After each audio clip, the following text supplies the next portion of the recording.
So welcome, Danny, or Fitzy. Yeah. No, thanks, Karen. Thanks for having me on. Oh, it's my pleasure. I've been watching your ride, and it's just incredible. Like I just love that you did that, and I want to talk about. I want to get right into that and see how hard it was because it's been buggered if I could do it, but you've done it, and it's just fantastic. Just fantastic. Yeah. No, thanks. Thanks for that. It really was. It wasn't my ride. It was our ride. It was a huge team behind the wheel into the mountains, Yeah. and just they were incredible. I can't. Yeah. There's no way I could have done it on my own. Put it that way. So very. Oh, I love it. I love it. It's good to have a support crew. I know a lady, Michelle Lee, who's rowing across the Pacific as we speak, and she doesn't have a support crew. She's in a bloody rowboat all by herself across the Pacific. I don't know. I think that's a bit mad. I'm going to get her on eventually, but I think Yeah. we need a support crew. But you rode from Esperance in Western Australia to Omeo in Victoria, which was 3,169 kilometres. Now, I used to be a postie and I'd ride about 20 kilometres a day and I was rooted. So I don't know I don't know how many days that makes, but you did it in 22 days. And Yeah. that's that. How many kilometres a day is that without me getting my calculator out? Well, in that 22 days, we had 4 rest days. So yeah, it worked out to be probably 180 average A k's a day. day. Yeah, yeah. We we Wow. we rode to the weather conditions too. Obviously, if we had a bit of wind behind us, then we pushed on a bit. Yeah. Uh, there was one day there we had a howling tailwind. We actually did 300 kilometers in a day. Oh, wow. Yeah, yeah. And Wow. you can't. There's probably people that won't believe that, but we did. We did. We averaged about 50 kilometers an hour for the first 3 hours. That's how much wind we had behind us. I just didn't want to stop. No, that's like being in a sailboat and really It, going it for it. was it was a really awesome experience that tailwind, Oh, uh, wow. So and how well, that blew the rest of the trip open. Then yeah. that big How many I keep talking over you, Danny. Sorry about that. I was that gonna say, how many hours a day is that riding? was an 8 hour day. That was our biggest day, but yeah, usually we're on the road by 7, and I had a break every hour, Yeah. just 5-10 minutes. Swap the drink bottles, had something to eat. I had a big break over lunch, and yeah, we just timed it. Most of the days we were done by kind of 2 or 3 o'clock. Yeah. Um, so it was at an average of probably 6 hours of riding a day. Yeah. Wow. Yeah.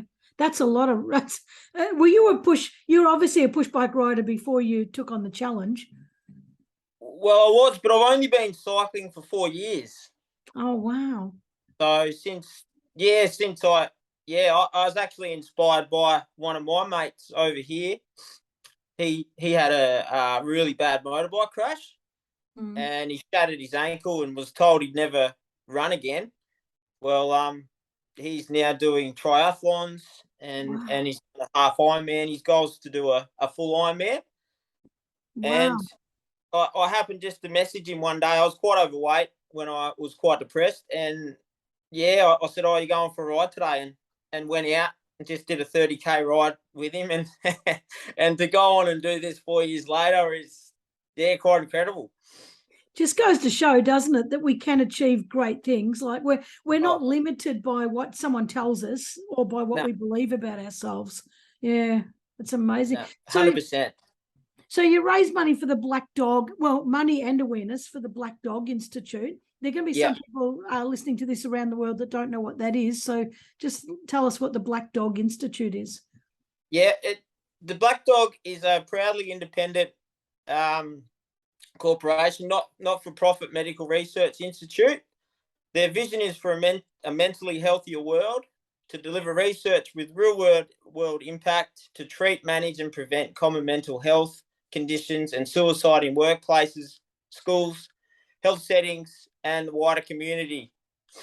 So Mm, I'm a big fan. They're only 20 years old they are, so they're, you know, not very old, and they're one of the smaller institutes. That's what I liked about Black Dog. And yeah, the Black Dog is, you know, a common term used for depression. And that for me was why I went with Black Dog. And I actually called Black Dog one day when I was struggling years ago, and that, yeah, so it had that personal connection, and that's why we went with Black Dog Institute. Yeah. Oh, I love it. How much money did you end up raising for them? Well, we've raised 42,000. Wow. Which is, I set out to only raise 4. That's what I put down on that. You know, I thought, just over $1 a kilometre, I'll be happy with that. So to raise that amount of money is incredible. That the donation page is still open and still trickling in a little bit. Yeah.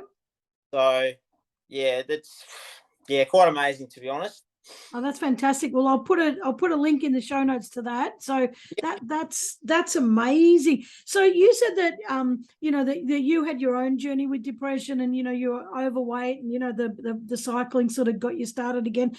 Tell us about your journey with depression, and you know, and how all this turned out for you. Yeah, well, it goes way back, Karen. I was 19 and I was involved in a car crash with one of my great mates. I grew up with him. He's like a brother. I lived in Omeo, and we had a farm, and they had the farm next to ours. So we spent a lot of time together. And we were in an accident, and we lost Tim. That night I didn't deal with any of the feelings, emotions, or his loss. It was years later when it kind of surfaced and started to impact me. I then sought a little bit of help. I was in the Navy at the time. I ended up getting medically discharged from the Navy, and I still wasn't right.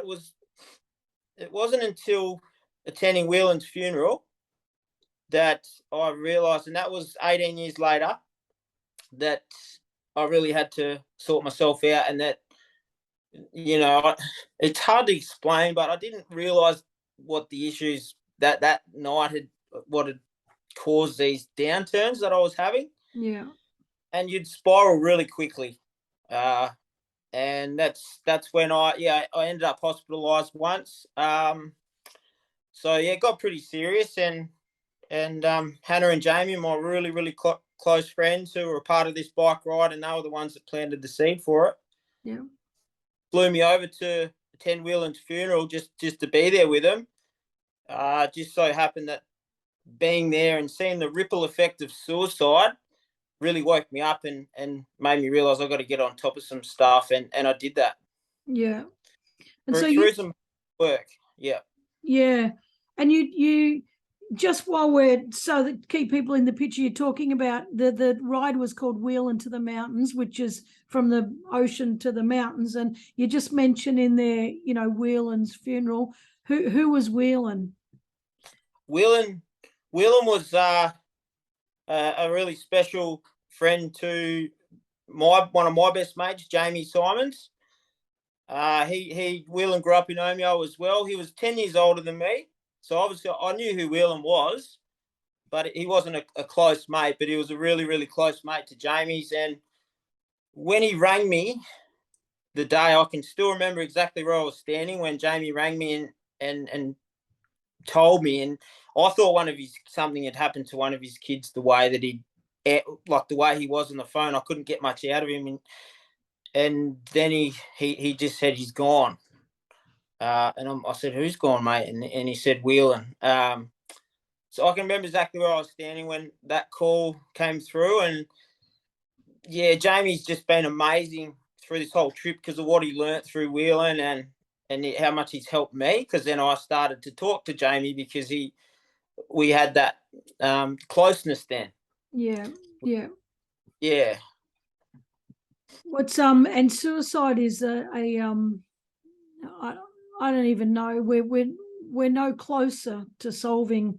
We're no closer to making the world better. That people don't do that. So I think it's bloody No, I don't know. I'm at a loss for words with stuff like that because everyone wants to help. Everyone wants to. Everyone and after it happens, everyone wishes they had have said something or had have noticed something, but you That's right. don't, and you kind of just even beforehand you might think, gee, they're not right, but you still don't have the words to convey to them. Are you okay? Even though you say that, a lot of people say, yeah, I'm all right, and then you got this overwhelming guilt afterwards. Why didn't I say something? Why didn't I? It's just a horrible thing, and I don't think it's getting worse. And look at the impact that it has on people. It's really sad. It is sad, and from my experiences being that low, it's hard to explain. I know people say suicide is a very selfish thing to do, but what people don't realize is when you get to those really low places that I was once, you convince yourself that you're doing the right thing. Yeah. That's that's that's what's hard to really understand, because even I look back and you're like, why would you ever think that? But just you think everyone's going to be better off, and it's sad that that's what happens. But that's my own experience. That's all I can. That's the only light I can shed on it. Yeah. It's a horrible thing. It's it's way too common. Yeah, Uh, it is. common. And to be at Yeah, that point where you think that the world's going to be better off without you, that's so, and it's so untrue, but it's that, yeah, just so sad. So it is. Yeah, what when you came over for Whelan's funeral, and it really triggered you and you really got some help, what yeah. was it then that was the catalyst to make you say, because a lot of people will feel an emotion and go, I've got to get help, but most don't take that extra step, to doing a big challenge, or to putting their hand up and saying, I'm going to do something extra for this, and which you did. You said, I'm going to do that little bit extra, and well, it's not a little bit, but I'm going to ride my bike right across Australia. So what was that thing that made you think, I'm going to do this? Well, it took a few things. Like I say, it took a few goes at getting better. Yeah. I got help the first time, and then I thought I was fine. I still wasn't, but you don't want to be. Oh, there's nothing wrong with me. You know what I mean? Mm. But then the catalyst for the ride was just seeing how many people, like someone's loss, had affected. This was hundreds that would have done anything, and that's when I spoke to Hannah and then Jamie after we got that closeness, that bond, and I just I wanted to do something that was huge for myself. It was for Yeah. myself. I wanted to do that. I thought I'm going to ride across to my favourite place in the world, Omeo. Yeah. And it's a really special place to me. And I thought, yep, we'll do this and hopefully raise awareness in doing that. It had to be something big to kind of really open people's eyes. And it started for me. It was my journey to tell myself that you can do anything. Yeah. Which, I mean, we did it. And the support from Omeo was amazing. Can't explain it really. They were just, it's an amazing little community, that one. Yeah. So when you're saying that you did it for you and, to prove you can do anything, do you think that even though you sought help, and I know you had EMDR, and I can never remember what it's called, eye movement, Eye rapid movement, desensitization, is that it? eye movement desensitization reprocessing. Okay. Yeah. Yeah, And that seemed to really work for you. yeah, yeah. It's amazing. It actually has a 90% success rate with PTSD sufferers. Oh, wow. Yeah. It's not really known about, which baffles me. Yeah. there's obviously reasons for that I'm not sure of. Yeah. But my job was to make people aware of it, and hopefully people that have had or are suffering PTSD can go, you know what, I might have a crack at that. Yeah. It's not a miracle cure. It's still really hard work, but it really changed my life. Yeah. I mean, look what we've gone and done. You know, I've got that on my notch now and forever. Yeah, that's awesome. Yeah. So with that healing that you did with the EMDR and then the bike ride, do you think the bike ride really helped you to heal a lot more? Do you think there was a lot of thinking time and healing time while you were riding? Yeah, there was certainly lots of thinking on the bike. Mainly all positive, to be honest. Since I had the EMDR, I don't get negative thoughts anymore. I'm just very, very positive. I don't associate with anyone that is negative because you know what I mean. Like, Yeah. it just brings you down. So Yeah. I try and lead from the front with, you know, being positive, and that's what we've done. Yeah. So on the ride, when I set out, I did hope to find peace. I was like, I hope there's a day or moments where that you feel that. And there was one in particular that was we'd taken a back road in country New South Wales. Kind of, we followed the border down, crossing over Victoria, New South quite a bit, and it was quiet. We had a slight tailwind, so when the tailwind's behind you directly, everything's quiet. You can't hear the wind. Usually, it's really loud, but so you could hear the birds. You could hear the birds. There was heaps of birds flying around, white cockatoos, and that moment was peace for me. Yeah. I really sat up on the bike and I looked around and I thought, this is the moment that I hoped for, and I got it. Oh, that's that's beautiful. Oh, Really hard to explain. yeah. And I actually, because I had radio communication to my support cars, and all I said was, "This is peace." Yeah, and I'm sure my mates will remember that for a long time. Yeah. Oh, that's beautiful. Yeah. Did you, like you said, that you got, that was peace, and then there was another day you had all that tailwind and you had all these good days. What about bad days? Did you have Yep, them? we had bad days. I knew at some point on this trip that I would, there'd be a huge low point and I'd nearly break. Yeah. That happened. It was day 17. Yeah. It was a bit wet in the morning, wet and cold and windy. The road was really busy. There wasn't much of a shoulder to get off on, and nothing was going right. It was just I compare that day and the trip to life on a small scale. Everything going good and good. Yeah. Then there was that bad day, and I stopped. It was 30 k's in. I got off the bike, and I was agitated. There was cars that just about ran me off the road, and yeah, I was effing this, effing that. I was really wound up. And the boys, we pulled up, and I just burst into tears. Just burst into tears. My mate got out. He handed me a towel. I just buried my head in the towel and was yelling into the towel and crying. And yeah, it didn't take long, but it took me probably 10 minutes to regather myself. My mates just let me go for a bit. And then they kind of started to chat to me and say, Fitz, this was always going to be a tough journey. If it was easy, everyone would be doing it. Yeah. And those words really still ring in my ears, because if it was easy, everyone would be doing it.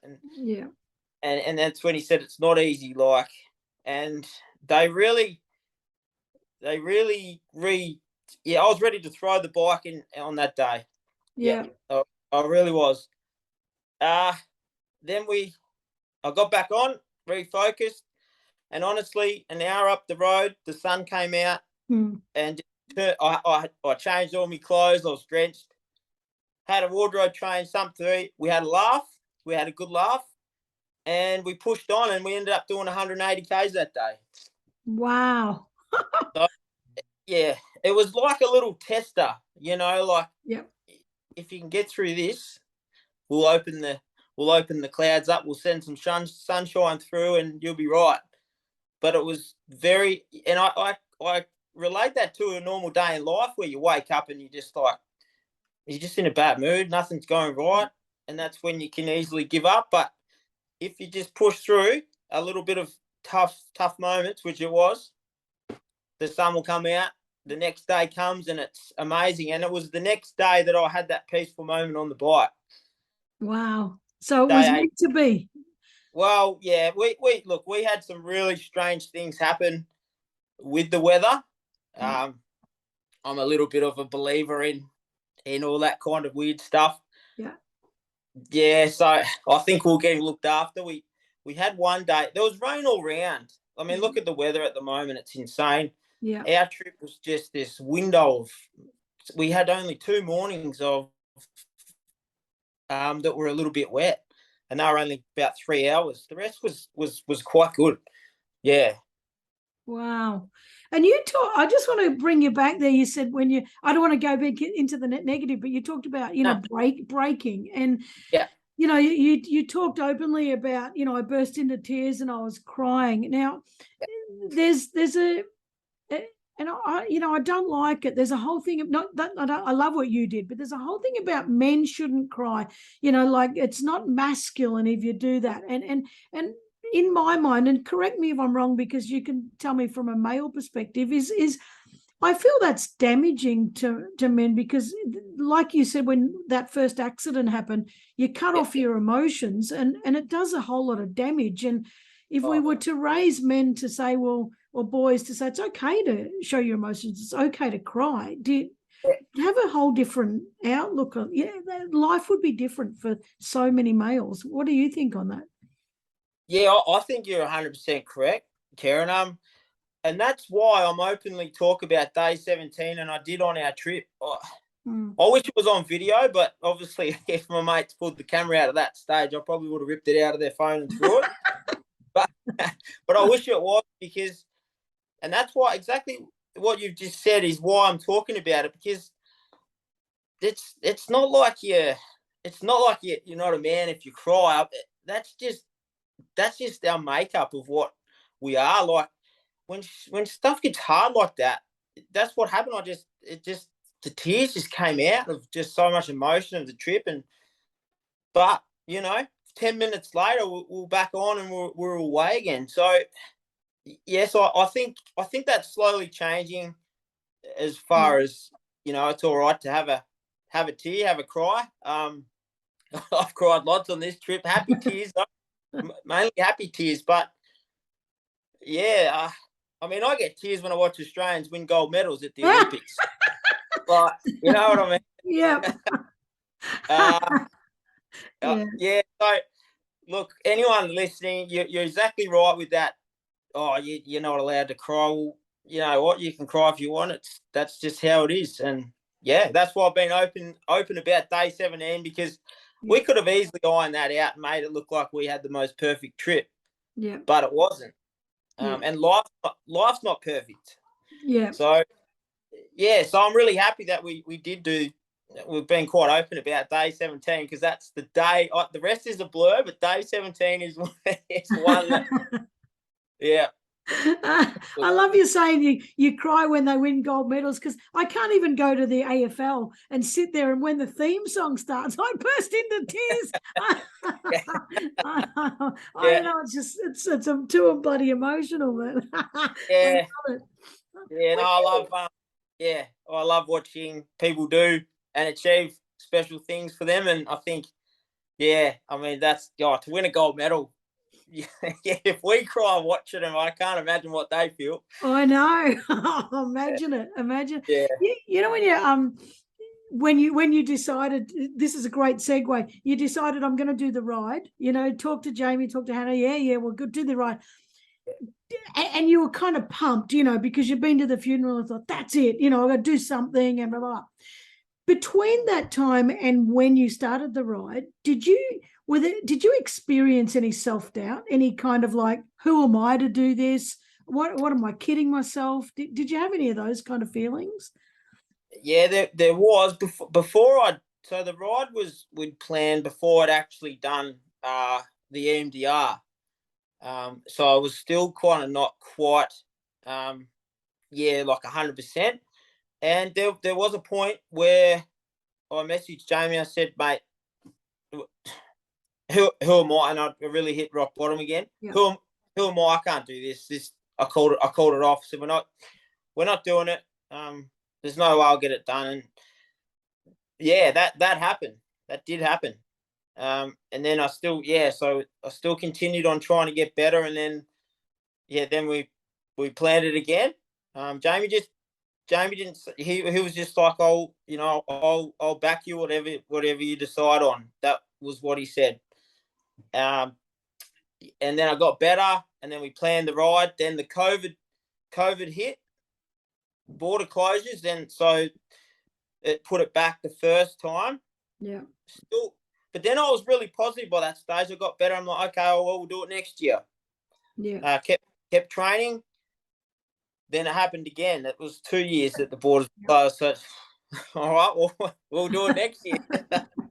So after that first time that I really hit rock bottom and said, no, I can't do this. Then we planned it again. Then I was fine. Yeah, it was hard to stay motivated to train because we didn't have a date or a light at the end of the tunnel because we didn't know when the borders were going to open up again. Yeah. Yeah. Then we kind of just made the decision. Look, we're going to just go for it. And yeah, then lucky enough, the borders were open and we could plan the date, and we announced the whole thing about 3 months out from us leaving. Yeah. Oh, I love it. Yeah, and yeah, the COVID has sent us all into bloody chaos. It's every time we want to plan something, we can't. But what sort of greetings did you get at towns? How many people knew you were coming through, and what was that like? There wasn't a lot until we got to Victoria. Again, not many people really knew about it. We did a few radio interviews and newspaper articles here before we left, but it wasn't until Victoria and country New South Wales. Balranald was a place that had huge support for us. Yeah. They actually paid for all our dinners that night, one night there that we stayed. Yeah. That's nice. Yeah, the little town of Balranald, really, I'll remember that town for a long time. They were amazing.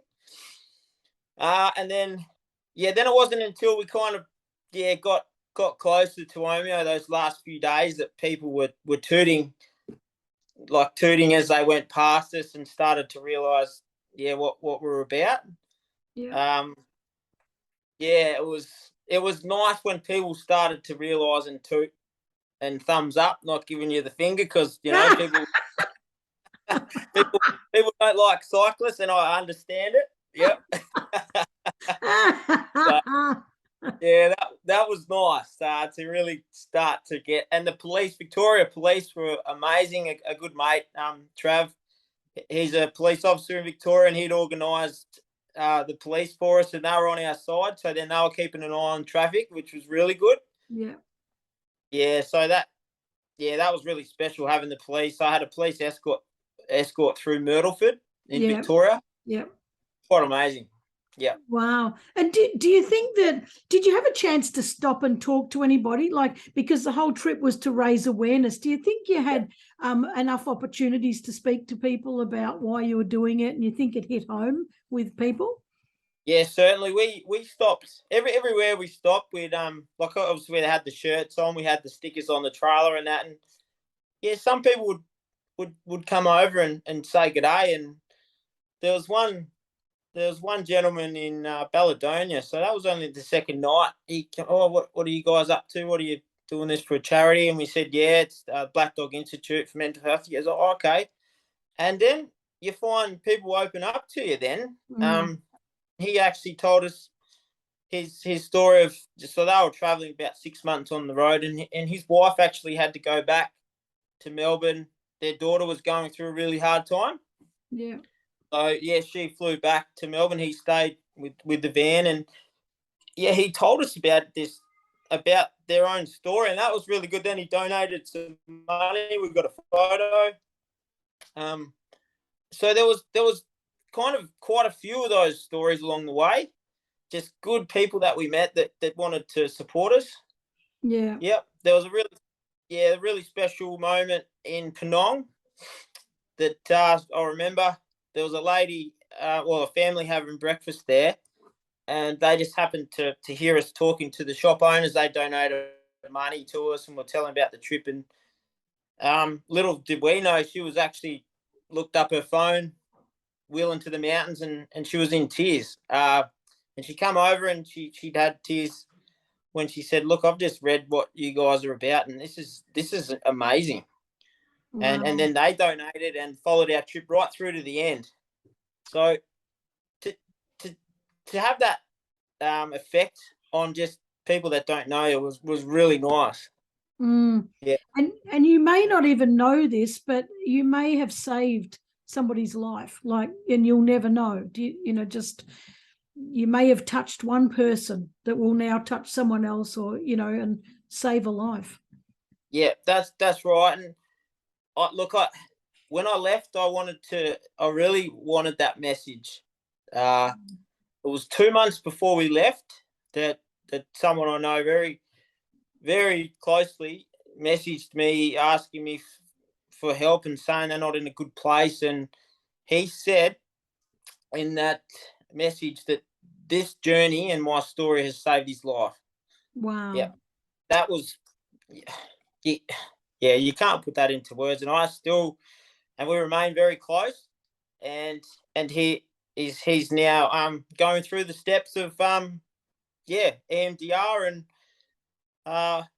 sorting through the stuff that's affecting him, which is it's amazing. So yeah, we did get that message, and I hope we've saved a lot more.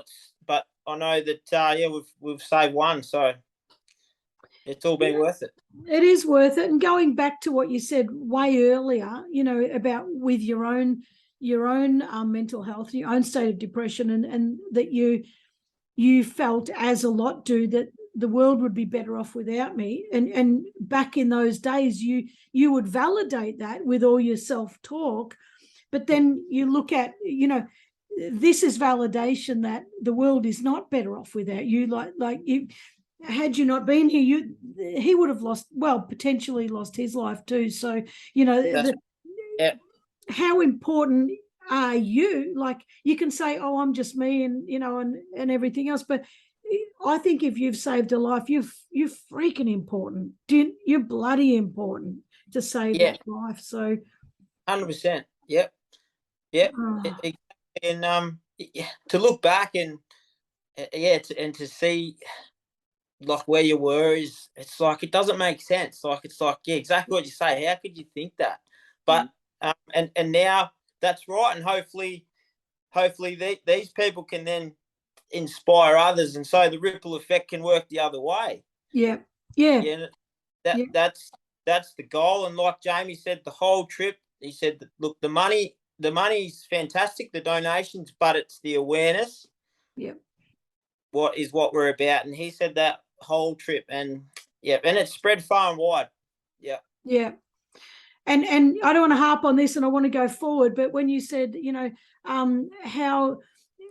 how can people think like that, when you're thinking so darkly, I understand how you could think like that. My biggest question is, how can others help those people to understand that they're not valueless? I wish we all knew a way to get through to people, to say, you are so bloody worth it. You are so bloody worth it. And had to actually have them believe it. I just, I wish we had the answer to that. I really do. Yeah, and I mean, so do I. I wish, but again, from my own experiences, people tried to help me. My family. If anything, it kind of made it worse. Until I was ready to get better. When people say, "Oh, you need to do this, you need to do that," I would actually get a bit aggressive and ended up kind of having a bit of a go at them. Yeah. So that's what's really hard to kind of find, that you can help, but you can't. You just got to be a bit patient, and yeah, until I was ready to say, okay, geez, I'm not good, which was after the funeral. Yeah, nothing. No one could really do much, and that's really hard to probably explain. But yeah, it No, is family that love someone. That what can we do? But it's probably just about being patient, and it is hard. just be there for people, but Just be there. that Yeah. feels helpless too, for the person being there. It's kind of, you're so desperate to help them, and it's I don't know what we can do, but I suppose the more people like you that are raising awareness, the more aware we are going to become of more and more different ways, to look at it, and different ways to help, and hopefully one day we'll actually figure it out. But I mean, I don't know if we ever will, but I think we've got to stop the stigma, and just be a lot more, just extend a lot more care, to each other. But Yeah, and it's such a fast-paced world now. There's yeah, no matter who you are, there's a lot of pressure just to survive life now, just in itself, and that's I think a big contributor. I think if everything just slowed down a little bit, and yeah, I think people forget why we're here for. It's not to make the most money as you can. It's not to have the biggest car, the biggest house. yeah, We're here to enjoy life, and I think just people just forget that, and then all of a sudden, when you see other people maybe achieving a lot more than maybe you are, then you start to feel these pressures, and that's where I think it's a big contributor too. If people just laid back, just took a step back from everything, and that'd help a lot too. And that's what I've done now. I'm just not about money. It's about you may not be here tomorrow, so yeah, it's yeah. about enjoying life. Yeah.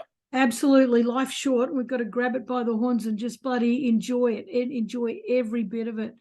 So, how 100%. proud are you of your achievements? This Oh, big, like, well, not just this, like your recovery and the whole lot. How proud are you sitting right now? I'm just on cloud nine still. Yeah. Look, once I stepped out from the shadows, which was bloody hard. Yeah, It was really hard. Telling my really good mates of where I was. It was tough, and it shocked them, because I was always the guy that had a smile on his face and looked like he was having the best time, and whatever. So when that happened, and that's when it was a bit of a reality hit to a lot of my close friends.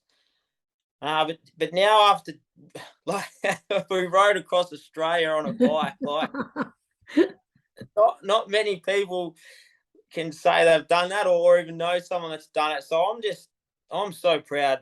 I can't put into words and it's not what I've done, it's what we've done. It was a huge team thing. Jamie and Hannah, and my other friends, Googsy, Spence, and their families. It was, and they're really proud too. yeah. Yeah. How proud do you reckon Whelan would be of you? He'd be, we've been told he'd be just very proud of us. Yeah, Yeah, he really would. He was a larrikin himself. He loved life. He was a happy guy, and a real larrikin. Like anyone that knew Wheels, he had this really cheeky smile, and he loved life, and he was with us. He was with us having fun. I think along this trip for sure. I had a sticker of him on my bike. yeah. We had a few chats out across this amazing country. A few tears, and he'd be really proud, I'm sure. I love it. It's funny though, you say he loved life, but did he? And this is the problem, isn't it? That Yeah, we show this happiness, but underneath we're just not there. But I reckon he'd be really proud of you, really proud. yeah. No, I hope that he was. I know I know his family have been right behind us. That was really important too. I didn't want to announce anything because we had the wheel and the double meaning in the name. Yeah. That we made sure that it was that they were happy for us to do that and talk about him, and they were right behind it. So that was most important from the start, that to use this name and use his story as my inspiration, because it was Will, and I've said this, he saved my life, and I owe everything to him. So if I hope his family can find some maybe some peace in that. Yeah. Because he really did. He's just opened up so many doors for me, and yeah, really special. And probably not just for you, but for a ton of other people. Now that you've made it so, now that you've put it right out there, and everyone's like, who is this person we're doing this for? And he's probably saved a lot more lives through you. Yeah, well, I hope so. That's like Jamie and I said right from the start. It's about the awareness. So I hope people are watching, going, "Geez, okay, I gotta go sort some stuff out too." Yeah. Yeah. And to know that it's not shameful, or weak to ask Yeah. for help. And Yeah.